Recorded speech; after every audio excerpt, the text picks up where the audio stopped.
September 9th meeting of the Planning Board, we are having a public presentation on the master plan final draft.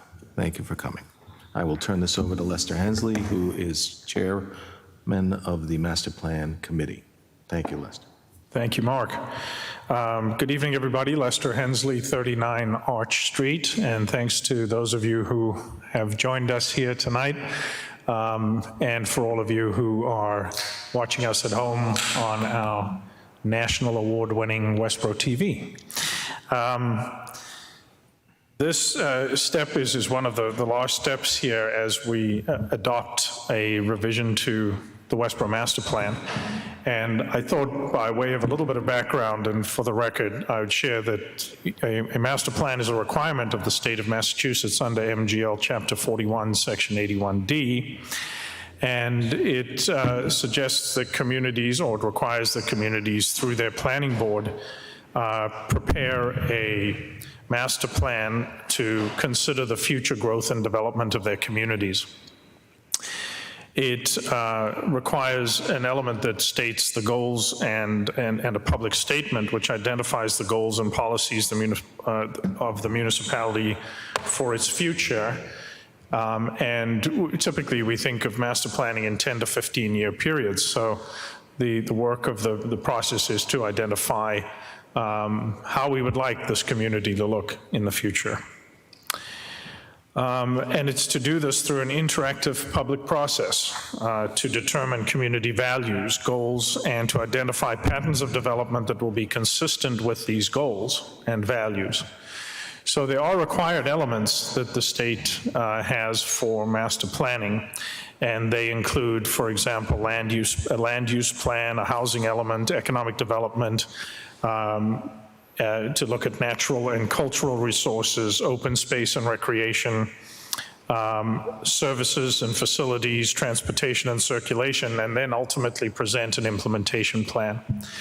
I'm very proud and pleased to say that on the behalf of Vice Chair Hazel Nurse and the 25 members of the Master Plan Advisory Committee, that was comprised not only of residents but department heads employed here in town, elected officials, and to extend an incredible word of thanks to all of the community members who, despite the COVID-19 pandemic, have met us, engaged with us, and participated in and contributed to this product over what is now almost 2 years.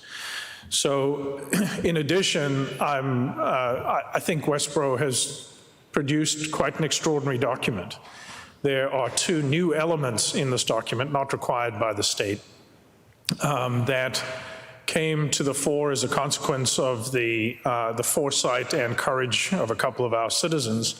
One is a public health chapter, and another is a sustainability and climate change chapter. And I think these are appropriate additions to a master plan, particularly as we've experienced and are managing the global pandemic, but also as we continue to face a changing climate and its impacts on our infrastructure and our lives. I suspect that perhaps there will be other communities that will similarly adopt these chapters, but once again, Westboro, through the extraordinary engagement of its citizens, its committed department heads and employees and town leadership, have come up with what might be a trend-setting document. So thank you again to the public, to all the members of the Master Plan Advisory Committee, both present and those that are not with us, for this extraordinary work. So with that as preamble, I would like to turn the presentation over to Donnie Goris-Kolb of VHB, our consultant on the project, and ask Donnie to give you a run through the document at a high level. It is 251 pages without all the addendums. It is available for your enjoyment on the westboromasterplan.com website and through the town website. We encourage everybody to read it, to engage with it. It is, a master plan is a living document. It's a guideline.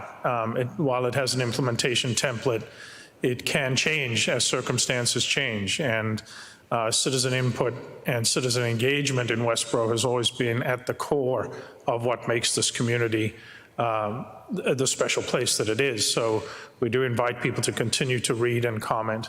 We did receive today one set of extraordinarily insightful comments from a resident who took the time to read the document, and those will be considered and incorporated into the final version that ultimately will be adopted at a future planning board meeting, or at the upcoming September 21st meeting with, joint meeting with the select board and the planning board.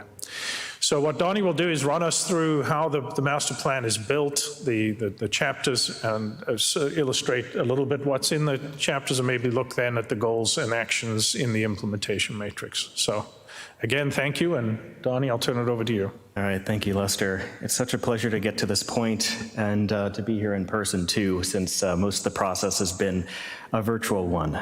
So as Lester mentioned, I'll be going through much of the document, focusing on Chapter 1, but really wanted to give you a sense of what the document looks like and what the document's contents are and what the main drivers of its guiding framework provide for the town of Westboro moving forward, again, over that next 10 to 15 year period. So we begin with the cover here. The cover is very illustrative of, Westboro's activity. We have an Arts in Common photo on the top. We have a picture of the memorial in front of Town Hall, some activity, retail, commercial, restaurant activity to the left-hand side, some farmers market, representative of, representation of the high school, and then some representation from the natural resources, Lake Chauncey there. So just driving down a little bit further, I wanted to point out that this document does have an acknowledgements page. So it does thank everybody that was integral to the process: Jim Robbins, Kristen Belanger at the planning department, Lester and Hazel as well as part of the chair and vice chair of the MPAC, the Master Plan Advisory Committee, along with all of the other members of the advisory committee that have partaken in this process since the very beginning. We also wanted to thank the members of the community and their participation in this process, and we'll get into the public participation process summary in just a bit. And Donnie, if I might, as you look at that list of participants, it's rather unusual in the master planning process, we have learned, to have a committee of that size. And I think it's a testament to both our town manager and the select board at the time that this master plan advisory committee were being formed to envision that this process could be managed with that many advisory committee members. And I think what's important about that is that many of those committee members are the people who are ultimately going to implement the plan. So to have their input as part of the process was essential. One other person I'd like to point out is that Viggy Van Chinathan on that list is a student. And I don't know that it's ever been done that a student from a high school or from the school has been a sitting member of a master plan advisory committee. But Viggy brought a perspective of the youth to the process that I think is essential. It's their future we're planning.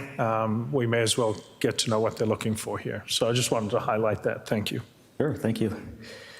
One thing I did want to point out is the graphical layout of this plan. There's always a representative large-scale photograph on accompanying the first page of every chapter. So Chapter 1 is an introduction. It does provide some summary. I did augment this chapter since the publication to the website. There was a comment about perhaps providing some more summary level information. So I did include all of the different goals and some of the high priority goals, high priority actions for each of the goals at the end of this chapter.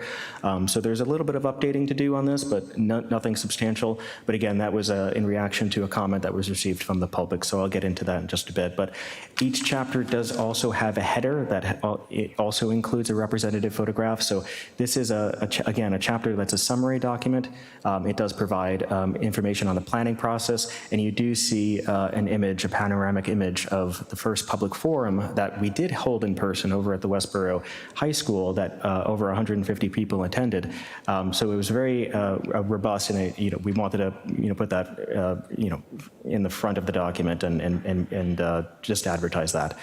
So Lester did adequately summarize what a master plan is. It's a requirement of a state. It is guided by Chapter 41, Section 81D. It does have some requirements in terms of its inclusions, land use and development patterns, economic development, and so on and so forth that Lester did mention. A bit novel to this document is the inclusion of public health and sustainability and climate change, and just an acknowledgement that Sustainable Westboro and the most recently adopted Climate Action Plan did provide some vital information into the development of that sustainability and climate change chapter.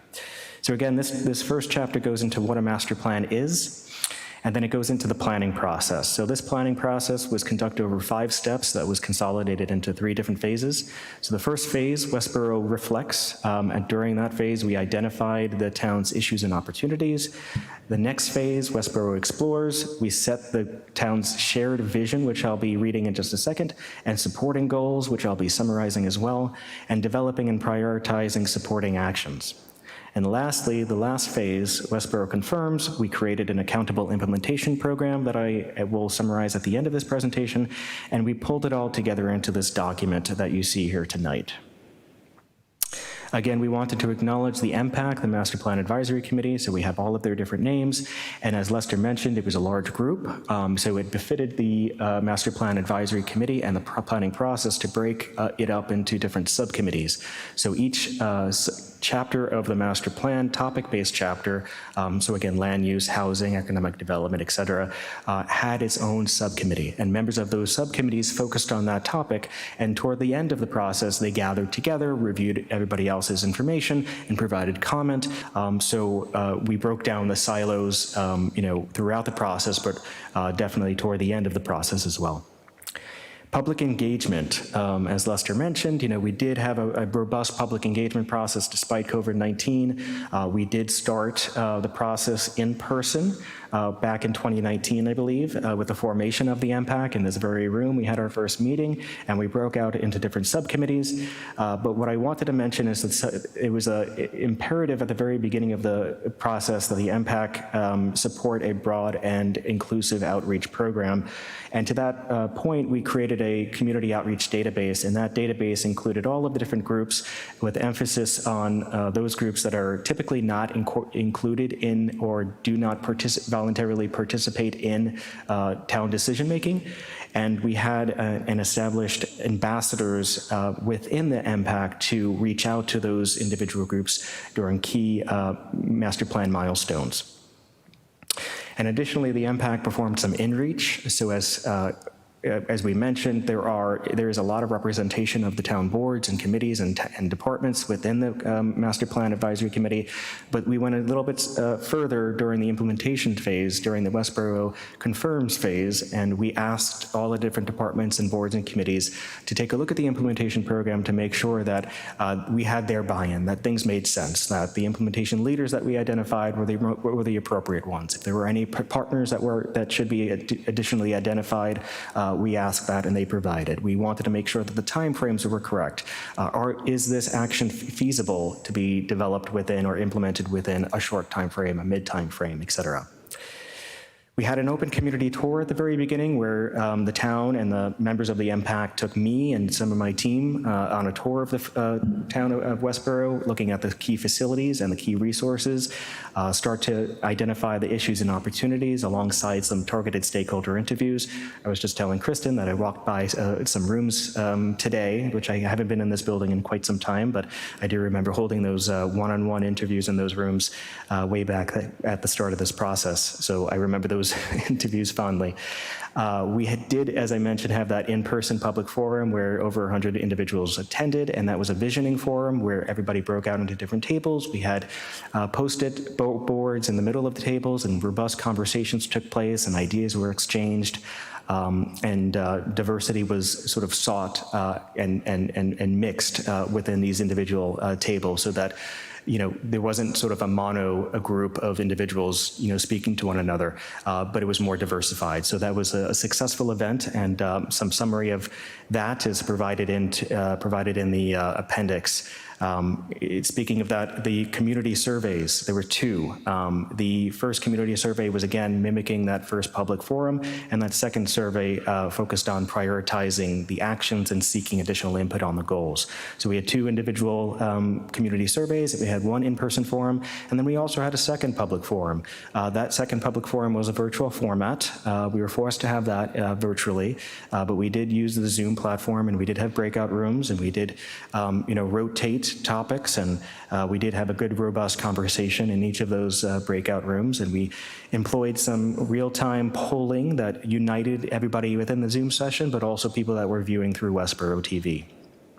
We held an economic development roundtable, which is a bit unique for this type of project, but what we wanted to really gather from local business owners, small and large, and real estate developers and property owners, and town staff, as well as members of the EDC and similar organizations. What is the what drives the economy in Westboro, and what are the challenges that the group foresees for the economy of Westboro, and how do we address that? And we got a lot of good feedback that we forwarded to the Economic Development Subcommittee, which they included into their chapter, and inclusive of the goals and the actions. We did have, as mentioned, Viggy, a student representative who took the lead on a student-based survey. So this student-based survey, including the results, are also included in the appendix in this document. But this is a bit novel as well to this project. It really gives us the student perspective, which is often left out of the process. And the results of that survey were forwarded to the subcommittees and incorporated into their individual chapters as well. So we had various community events, so this list does seem a bit long, but we did have a robust public engagement process. Various community conversations that Jim Robbins had during the holiday stroll, as along with the police chief at the senior center. We did have drop-in events during the Westboro TV interviews that Lester partook in, and as Jim as well. And we do have this evening tonight where we're seeking additional input as we seek to finalize this master plan. And lastly, what I wanted to point out is our robust website. It was critical that we had this website, and it was good that we had and planned this to be as engaging as it was, not knowing that we were going to be relying on virtual formats more so than typical. This platform provided engagement opportunities through the ideas submission. We did have a lot of engagement through this tool. You see a screenshot of that right here in this lower right-hand corner. A lot of ideas were submitted, and people reacted to those ideas, and they provided comments on those ideas. So it was a really successful tool that the Master Plan Advisory Committee read and took into consideration and incorporated into their chapters. So with what a master plan is, and the planning process and the public engagement process summarized, the result of those processes essentially, and the crux of this master plan, is the vision, the goals, and the actions. And in this first chapter, what we do summarize is that vision and the goals for each element, along with high priority actions. I should note that there were over 150 actions that were identified as part of this planning process and included in the implementation program, and we still had over 50 be identified as high priority actions that we are including in this chapter. So if I may just summarize the vision statement, I'm going to change the view so you can see it a little bit better. Oh, my apologies.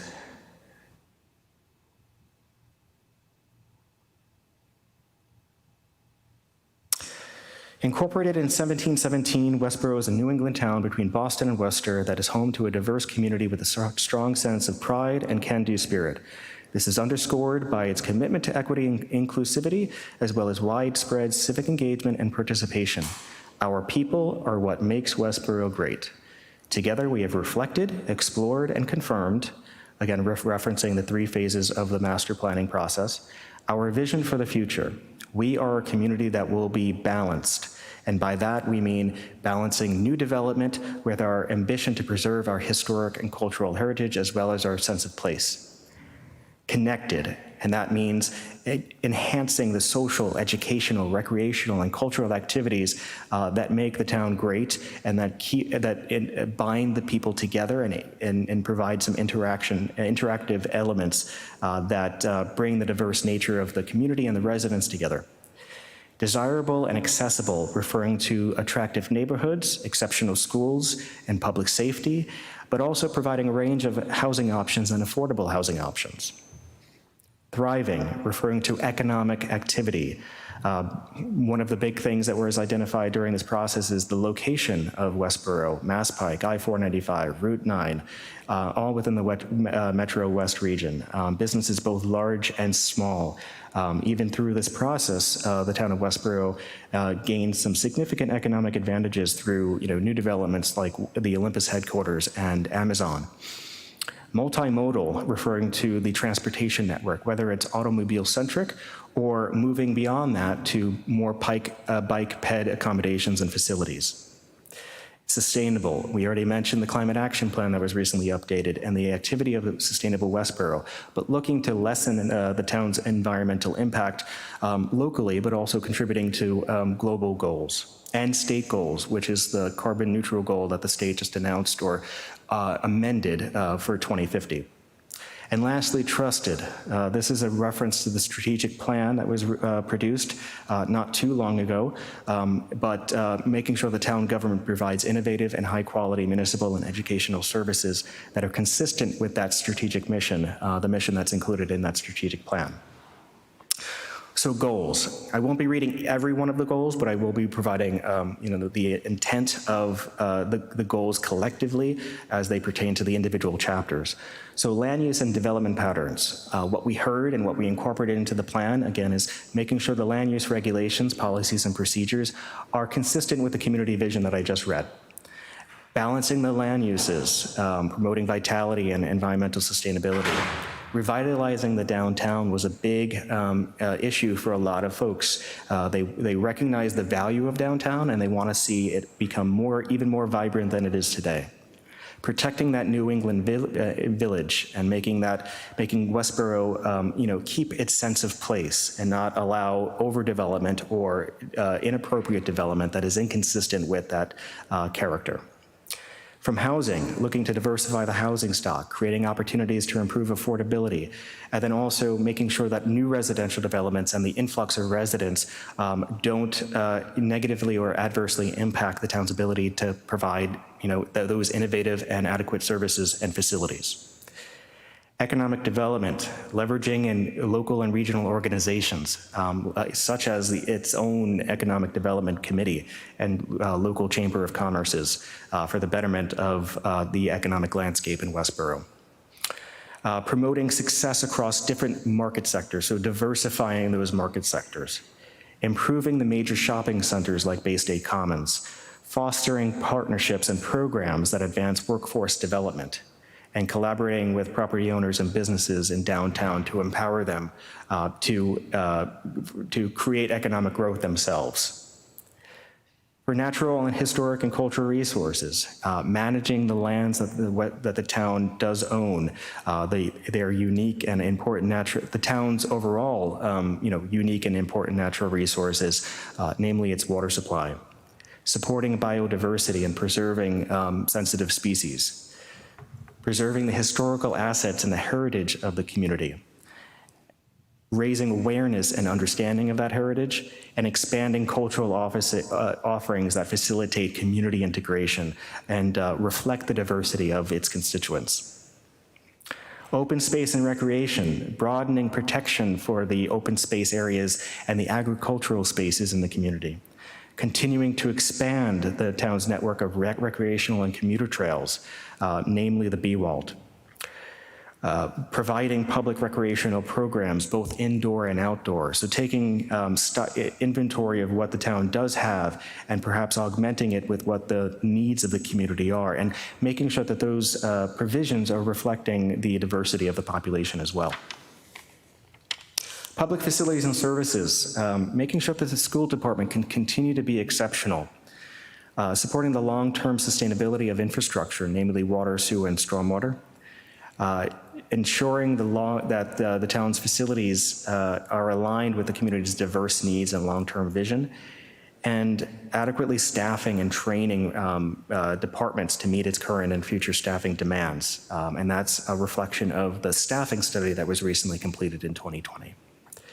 Transportation and circulation, enhancing transportation infrastructure in downtown to, again, support that vibrancy, supporting pedestrian safety and usability, connectivity to the surrounding neighborhoods to make sure and enhance the accessibility of the town from those neighborhoods. Implementing transportation improvements along key corridors like Route 9, 135, and 30. In consideration of past studies and current and projected needs, ensure that the town has expanded and improved transit services. So, for example, does the town of Westboro need a downtown commuter rail station? Does it need enhancements at its existing rail station to support increased usage? Advancing projects that focus on safety. There are certain high crash locations within town, either automobile to pedestrian, that need addressment, and those are highlighted in this plan. Establishing policies and programs for the transportation network in the future, like EV charging stations.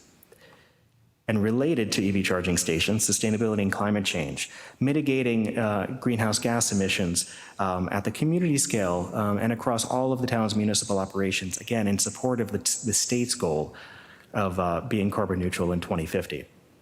We have a goal on waste management, so reducing waste generation, increasing waste diversion, and better managing and tracking the waste disposal. Safeguarding the local resources from a natural standpoint to support the community's resilience. So looking at nature-based solutions to support the resilience of the community. Improving community education and on climate mitigation programs that will be important to advancing some of the actions that are included in this master plan, as well as some of the actions that are included in the climate action plan. And lastly, for public health, making community health, both physical and mental health, a planning priority. And then also making sure that we're positioning Westboro to be age-friendly in the future, as the average age and the share of persons over the age of 60, 65 are ever increasing. So that's a summary of the goals of the master plan. And the high priority actions is what I want to summarize next. And I've highlighted a few that I just want to point out. Again, we have over 50, so I won't be reading all of them. But for land use, exploring the adoption of adaptive reuse policy to promote the conversion of abandoned or otherwise vacant properties to meet the needs of the community, whether they're housing or community facilities.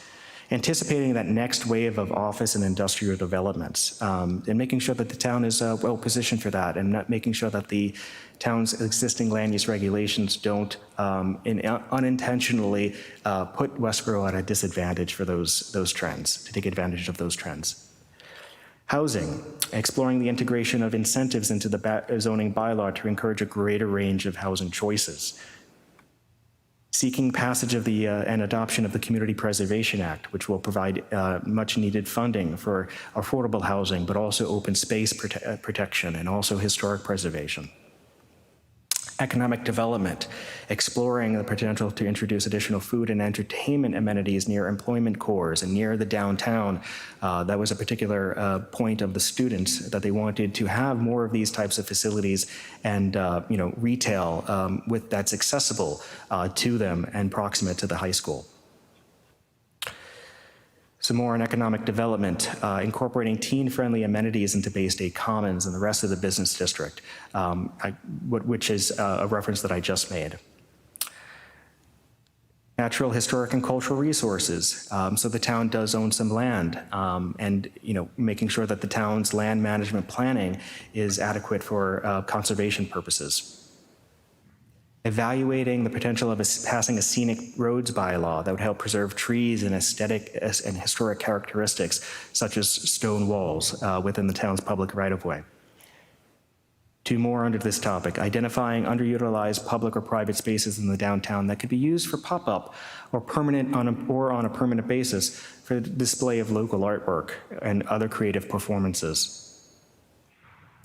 Increasing the engagement of Westboro's student population in local artistic and cultural events and programming, and promoting collaborations between the school department and the Cultural Council and the Senior Center and other similar groups for the purposes of enhancing the local artistic and cultural scene. Open space and recreation, promoting the development of small farms as a way to balance the development of remaining open space between actual building sites and open land, including the promotion of agri-hoods, which is the development of homes surrounded by working farms. In partnership with the Westboro Community Land Trust, completing the Westboro Charm Bracelet, which was mentioned on a frequent basis during this planning process. And supporting the Active Transportation and Safety Committee in its efforts to create the B-Walt, as I mentioned earlier, which would connect Westboro to many of its surrounding communities. Lastly, in OSR, or two more in OSR, investigating the feasibility of constructing and operating a multi-generational, multi-use community center that would accommodate programming for all ages. So you do have the senior center, but there was reference of, the seniors wanting to interact with the younger generations, including the students, and have the students having a place to go to as well. So a multi-generational community facility was mentioned on a frequent basis. And mentioning the algae bloom problem at Lake Chauncey and addressing that to provide some safe recreational use of that water body. Public facilities and services, updating the town's comprehensive wastewater management plan that's prohibiting and limiting development, residential development, namely in the downtown at the moment. So that would have to be completed in order for you guys, for the town to take the next step to advancing some of the housing actions that relate to downtown. Continuing to pursue the renovation and expansion of the library building next door, while making sure that the project looks forward to diverse and evolving needs of the community. And there was also mentioned during the process, tying this back to that community center, is there an opportunity for synergies? Evaluating the need to expand the senior center in terms of its physical presence. As I mentioned, the average age of residents is increasing, and that's not unique to Westboro, but it is affecting Westboro. And as that average age increases, the share of that demographic is increasing as well, and the greater number of persons that would be utilizing the senior center is going to max out that particular facility at a certain date in the future. So planning for its expansion in facility area and in services. Lastly, in public facilities and services, exploring opportunities for solar development on all municipal building rooftops and on canopies over town-owned parking lots. Transportation and circulation, so working with CSX and the MBTA to continue to study solutions to expand throughput through the East Main Street Bridge, which is one of the primary causes of the congestion that's experienced on that roadway. Preparing corridor plans for 135 and 30 to identify options for transportation improvements and coordinate future investment. Sustainability and climate change. Consider incorporating sustainable design standards into the town's bylaw. So that means accommodating solar installations, either requiring them or making sure that developments are solar ready. Looking at existing building rating systems like LEED. Adopting a net zero stretch energy code, which is a provision of the new state law. Creating a requirement in the town's site plan review standards that would create basic requirement for electric vehicle stations. So I mentioned this earlier, so there's obviously a synergy with transportation, but making sure that electric vehicle stations are within the town. There's a great need to transition ICE vehicles or internal combustion engine vehicles to electric vehicles in the future to enable the state to meet its own goals. So making sure that the town is prepared for that transition. In association with the Climate Action Plan, developing a climate action playbook to provide recommendations, education, and resources for residents and businesses in Westboro. So obtaining and achieving the goals of the Climate Action Plan is not going to rest on the town alone and the departments alone, but also the residents and the businesses contribute to that, the community-generated greenhouse gas emissions. Public health, looking to the feasibility of hiring a public health nurse educator that may fall under the Board of Health, but the position would offer public health services such as biometric screenings and flu shots to the general population, be a resource on health topics, and support the planning and implementation of community health programming that the town is looking to do. And consider if a regional position might be better suited than hiring individually. Conducting a comprehensive community health and wellness survey and using that data to identify priority needs for better directing public health resources, And I think lastly, the one that I wanted to highlight is just planning for food security. It's quite surprising that, there are, populations within communities like Westboro that go unnoticed in terms of, the lack of food security that these households have. And just, planning for that food security and supporting local food pantries and Meals on Wheels and similar programs to ensure that that gap is closed. So that is chapter 1, and that is by and large the summary of the ideals embodied within this master plan. The one thing that I did want to also show you is the implementation program. Donnie, if I could just make a comment on that. It continues to strike me that this project and this process has been iterative and inclusive and receptive to feedback from the community. So when we met in our final meeting of the Master Plan Advisory Committee to do this review of this document, that chapter 1 did not have about 25 of those pages there, right? That summary of the goals and the high priority tasks was requested by the feedback from somebody in the public who had reviewed the document. And so my thanks to that person for making that suggestion, and my thanks also to Donnie for actually incorporating that into there. I think it's an excellent addition. So thank you. All right, thank you.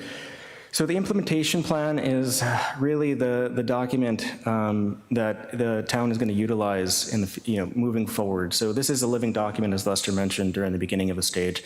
One of the next steps is taking this plan, in particular this chapter, and creating an implementation committee, perhaps, that takes over from the Master Plan Advisory Committee and starts to implement the goals and the action of this master plan moving forward over that specified time period.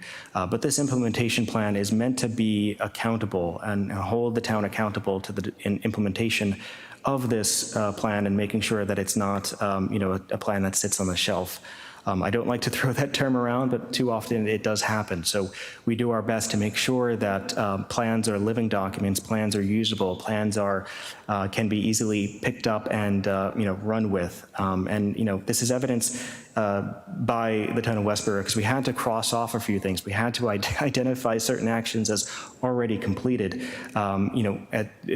That the town, undertook during the planning process and completed themselves before the plan was adopted. So this implementation program is organized by different elements, the different chapters of the master plan. It summarizes the different goals summarizes the different actions by the goals within those elements. It identifies the related elements, which means that if there is an action that is related to another element, there may be potential synergies that can be obtained or can be realized through the implementation of this particular action with other actions in that under those related elements. We identify implementation leaders and the implementation partners. So I mentioned the MPAC looked internally to the different boards and departments and committees to say, okay, well, who's going to be taking the leadership role? Who's going to be picking this up and running with it? Who's most capable of implementing this particular action? And then we identify partners, and then through that inReach, we confirm that with the different groups. We identified a cost estimate. Now, this is an order of magnitude cost estimate. It's not anything that's exact. It's to give you just a guide. $1 sign might be $50,000 or less. $2 signs might be $50,000 to $100,000, and $3 signs might be more. So that $3 signs might be an action that you have to consider as part of your capital program. And anything that's less may be a little bit more flexible in terms of its implementation.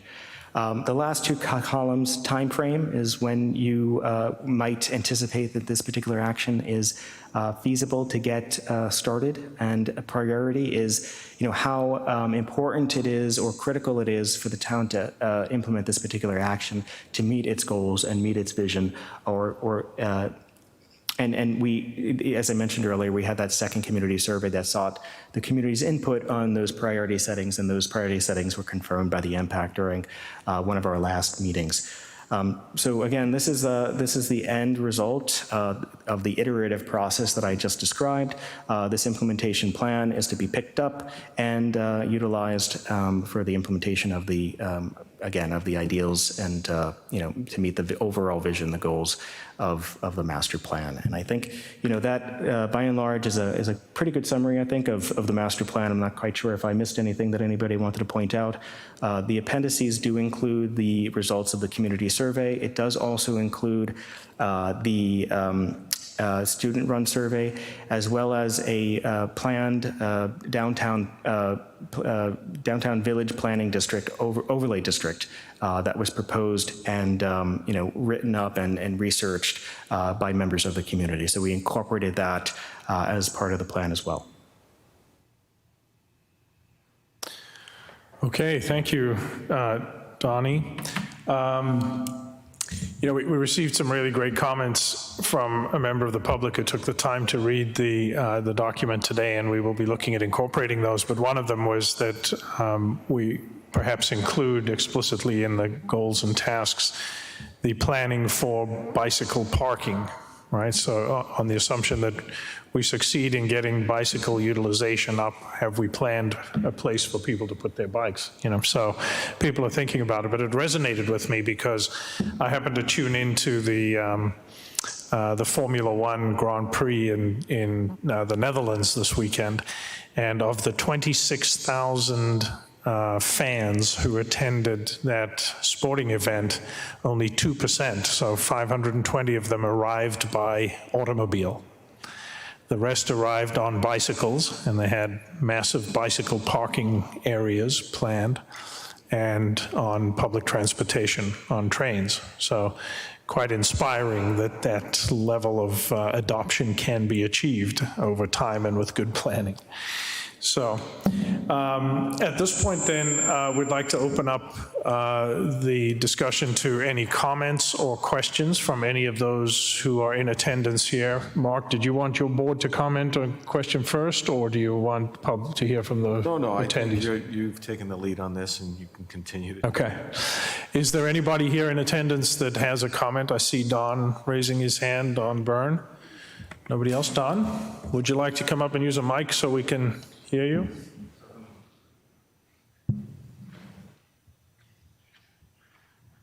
Don Byrne, I'm a member of the Active Transportation and Safety Committee. Since you just brought up bicycle parking, I'll actually ask that you expand that and make it micro-mobility parking, because the fact is that we have multiple companies in town that are looking at possibly doing bike share. And you cannot talk to a bike share company without them talking about, well, what about electric scooters or e-bikes or other things? And unfortunately, the parking requirements for those types of vehicles are somewhat different than pure bicycle parking. And the town should be anticipating the problem for all forms of this transportation. Fantastic, thank you. Micro-mobility parking. All right, a new term for us. Thank you, Don, that's great. Any other questions on the plan? Any comments from anybody in attendance? None? Okay. Is there anybody on the planning board? Oh, there is somebody at the back. Yes? Raj Shackler, Apartment Street. Hey, Raj.